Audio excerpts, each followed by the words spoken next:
aku suka cerita ni. Dan benda pertama yang aku suka dalam filem ni adalah the lore yang dia explore, dunia mami yang dia explore dalam filem ni. Sebab kalau tengok trailer, ramai tak berapa suka trailer dia, sebab trailer dia macam fokus kepada macam this happy western Caucasian family yang very typical, macam kita tengok Insidious, kita tengok The Conjuring lah apa semua kan.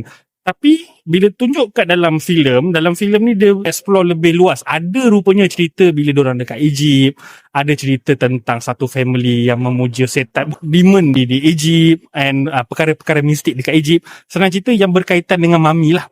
Maksudnya ia satu proses pengawetan mayat supaya mayat tu walau beribu-ribu tahun tak terhapus, tak terhakis ataupun tak dimakan oleh zaman. Dia bagi alasan juga kenapa the proses mummified ni dikaitkan juga dengan setan, tentang demon. Dan demon ni at least pun yang aku suka, dia bukannya, kalau macam Hollywood biasanya akan tunjuk biblical lah kan, pagan punya religion dulu-dulu, it's very westernized lah, kadang-kadang Scandinavian apa semua kan.